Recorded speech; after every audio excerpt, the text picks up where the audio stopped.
Status Coup has obtained dozens of new photos coming out of Richmond, Indiana, following the fire that happened in the plastics facility that took place on Tuesday, April 11th.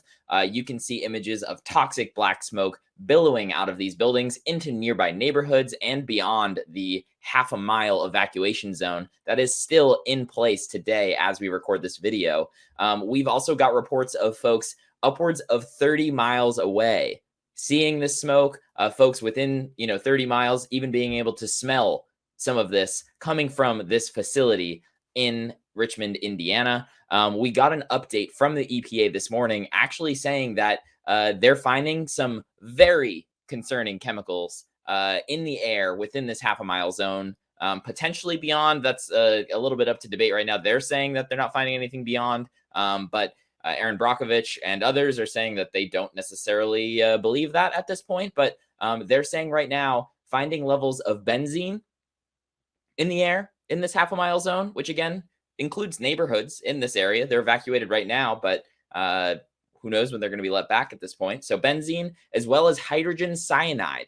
Let's go ahead and read a bit from this report from the EPA that came out just this morning. All right, so update from April 14th, 2023, 9 a.m. EPA continues 24-hour air monitoring and sampling at the site and around the community. The fire department is addressing hotspots and flare-ups. The fire is not extinguished. Beginning yesterday evening, cooler temperatures and fire resulted in ground-level smoke.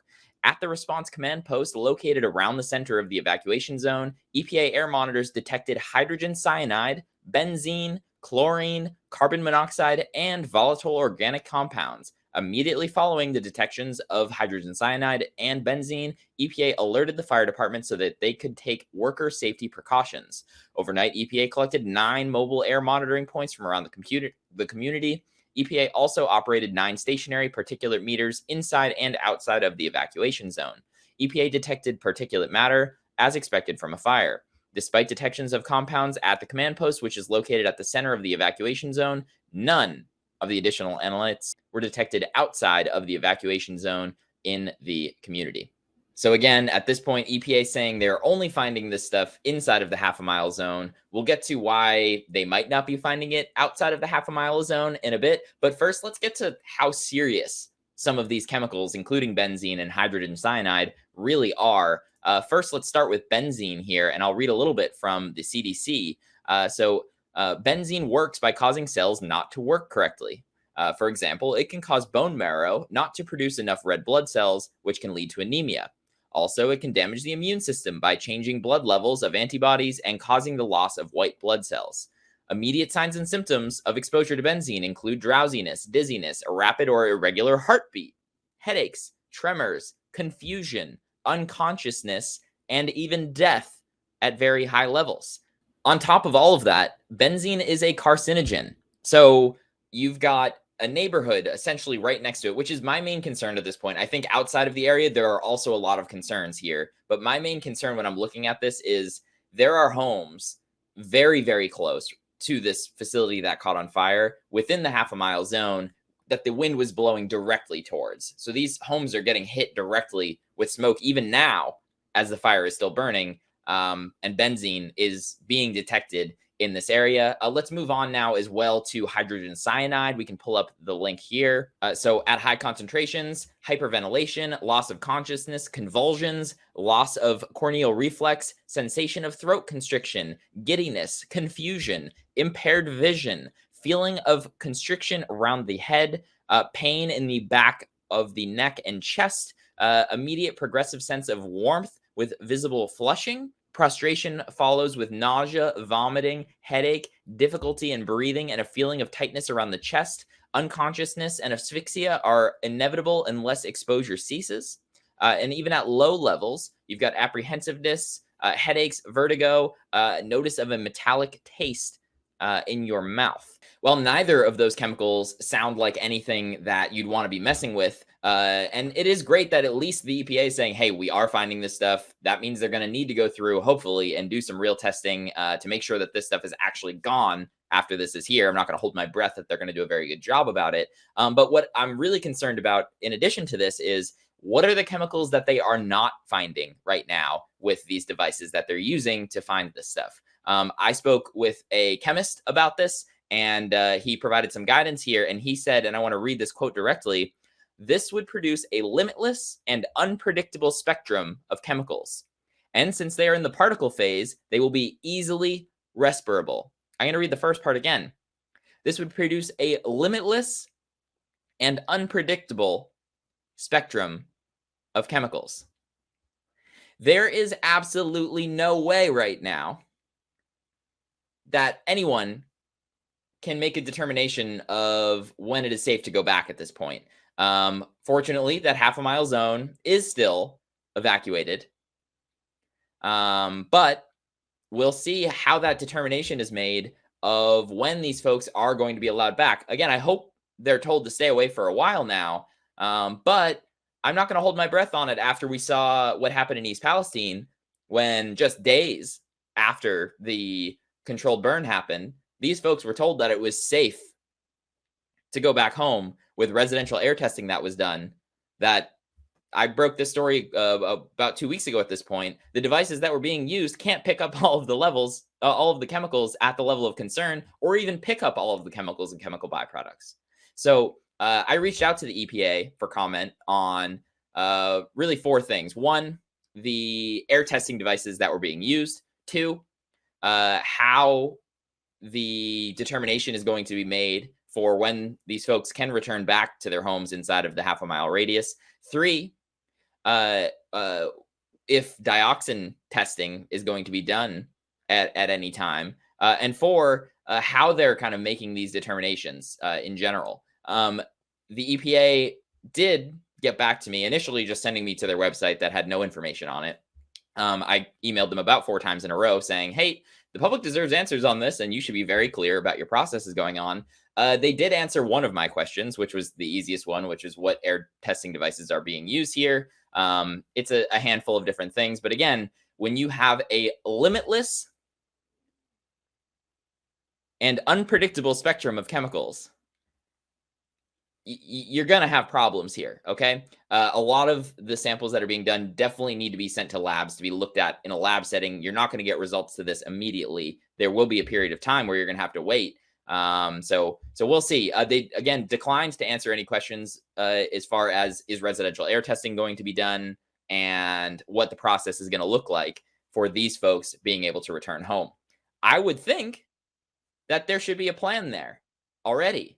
I know that it's still ongoing, but have a plan. Yes, we're going to do residential home testing, but we're waiting to see, for some more results. That would be a more acceptable answer rather than just blanket not answering the question. All right, let's move on to what I was talking about with the half-a-mile radius, and currently the EPA saying that they are not picking up readings of any of these chemicals outside of that half-a-mile radius. Very convenient. There must be a nice little bubble around it. And while I will say that this fire, while it was large, is not really the same scale as the explosion that happened in East Palestine. However, clearly the wind was blowing. Clearly smoke was being seen 30 miles away. So clearly some of this definitely was transported during this event. So while I'm not surprised that maybe the devices that they're being, that they're using aren't picking up these chemicals at these lower levels, because the devices don't go down to those low levels in a lot of cases, especially the devices that are giving you essentially an instant reading on the screen, which is probably what they're using to determine kind of some of these earlier stages. Somebody big, Aaron Brockovich, who Jordan interviewed on the channel yesterday, talked specifically about these kind of lower levels and how in reality, that's basically BS. Lower levels of something is still an issue, especially if you're somebody who has health effects, somebody who's pregnant, any of these things. Let's go ahead and play the clip with Jordan and Aaron talking about this yesterday. Well, you can't find what you don't want to look for, right? And it's like looking for a needle in a haystack, or they have an idea what chemicals could be in there and they're specifically not looking for them. This is, my gosh, when we have a situation like this, how we even normalize, what the particular a poison is a poison is a poison all day long. And we get into this, well, it's 10 parts per billion. That's the guideline or the maximum contaminant limit. And we're finding it at 9 parts per billion, but it can't hurt you. I had a argument. I don't even want to say it was an argument, just a conversation with a scientist a few years back on a water situation in Columbia, Missouri. It happened to be trihalomethanes. And he said to me, well, let's be honest, Darren, you don't have all the data to conclude that this chemical, in fact, causes these symptoms. You're right. I don't. But here's something that maybe you should think about. You don't have all the data either to conclude that it doesn't. So they're in a real precarious position here because they don't have all the data. So they can't say with certainty it is or isn't safe. And if they would be honest and more transparent, you can say to me, I don't have all the data. And I'm more than happy to tell you, yep, that's the truth. I don't. But that doesn't mean that it isn't causing this. But they kind of move around in their transparency. They'd be better off saying, hell if I know. Right. I'm the EPA. Hell if I know. But if my kids were here, I'd be moving away from the smoke. I know it's not what you want to hear, but in an abundance of caution, since I don't know, since I'm guessing, which any one of us could do, this is where I ask people, you have to call upon your own set of common sense skills, your eyes, your ears. What are you thinking? What's going on in this gut of yours, which is your second brain? And we're constantly moving away from it because we hear from these agencies who we think have the answers and they don't. And they would be better off saying, hell if I know. If you haven't seen that full video, we'll make sure that the link is in the description below, and you can go ahead and check that out. Worth the watch. Aaron Brockovich really digs in deep on this Indiana event that's going on, as well as East Palestine, which is still a mess and still an ongoing crisis in that community right now. Folks are still going through a lot there, and we're going to continue to cover that story as well as this one. But in addition to all of this, this has been a known problem building, the one that was caught on fire here. This has been an issue for years. The city government knew it was a problem. The US EPA knew that it was a problem already. Let's go ahead and read a little bit from this article that was published in 2020 that talks about this building in particular that caught on fire just on Tuesday of this week. In October, the city's Unsafe Building Commission issued a series of orders requiring changes be made there. The decision came after hours of testimony during the commissioner's September and October meetings about code violations found during recent inspections. Cornerstone Trading Group, a recycling company located at 308 Northwest F Street, years ago moved some of its materials to the site when owner Seth Smith said he began the process to ask the county to waive the unpaid property taxes on the site so he could buy it. He became ill before that process could be finished. Included in the original list of the city's concerns were piles of materials sitting too close to property lines, no easy access for Richmond Fire Department vehicles, damaged roofs, a lack of utilities and sprinkler system, places where bricks had begun to fall from their walls, and other issues. Smith filed a complaint in Wayne County Circuit Court in November asking for a judicial review of the commissioner's order, but Judge David Colger affirmed the order in March. During the hearings last fall, Smith said that there was no way he could address all of the code violations within the 60 days given by the Unsafe Building Commissioner's order. But city's officials indicated at the time that they were willing to work with him as long as he showed progress toward the ultimate goal of making the needed changes and moving out of the HOFCO facility. The city of Richmond is working to acquire the former HOFCO property on Northwest F Street so the blighted buildings could be demolished. Beth Fields, director of the city's Department of Infrastructure and Development, said there's been no progress since Smith's failed appeal, so the city is moving ahead with plans to clean up the site. Just how much that'll cost remains to be determined. Quote, "We're unable to estimate the actual cost at this time due to the volume of items that need to be removed from that site," Fields says. Once the city gets a good idea of how much material there is on the property and the best way to dispose of it, a pair of environmental studies will be needed to figure out what, if any, remediation of possible contaminants must be done. The city will work with the U.S. Environmental Protection Agency and the Indiana Department of Environmental Management on those studies. Field says the main costs to the city will come in the demolition of the facility. The property is located within the city's tax increment financing district, making it eligible for funding from the Richmond Redevelopment Commission. Once the cleanup work is finished, Fields believes the property has great potential for a future development product. The size and proximity to Center City and easy access to US 40 and Interstate 70 makes a very marketable site, she said. There is no timeline yet for how quickly the project can be completed. Quote, we will be moving forward as quickly as possible, Fields said.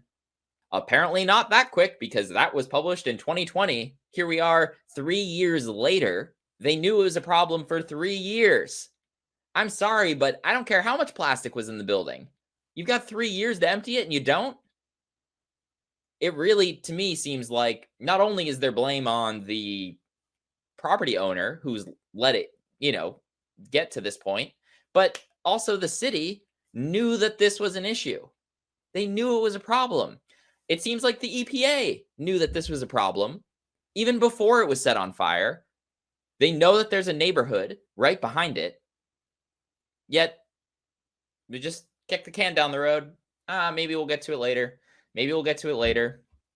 And then you end up with what we have now, the images we showed at the beginning of this, an absolute catastrophe that very well could affect the health of folks close by, could affect the health of first responders dealing with this, and could essentially destroy or ruin these homes in this neighborhood that now have benzene, hydrogen cyanide, and God knows what else comes out of this limitless amount of potential byproducts that came from this fire. We're going to continue to stay on this story. Frankly, this is outrageous. I'm going to continue pressing the EPA because there are a lot of unanswered questions at this point. And I hope to God, I'm not religious. I don't know why I'm saying God, but I hope to whatever, if you believe in a God or a higher being or whatever, I hope to something that somebody steps up, that the EPA learned from their mistakes in East Palestine, from what, experts like Dr. Welton have said was a disaster of a response, a very unorganized response, and get their act together here. Be very clear about why you're telling people it's safe to return back. Be very clear about the tests you're doing. Start publishing some of these results, because I haven't seen any of the results yet. We were just seeing, yes, there was benzene. Yes, there was hydrogen cyanide. Let's see the results. Be transparent. It's okay to say you don't know if you don't know. Tell me. Tell other members of the press. Tell the residents you don't know if you don't know. Stay tuned for more. You can also follow me on Twitter at LewisD217. If you are not subscribed to us on YouTube, hit the subscribe button down below. Press the bell for notifications. We're going to be covering this, East Palestine, any other breaking news that continues to come out on all of these stories. Thanks for watching.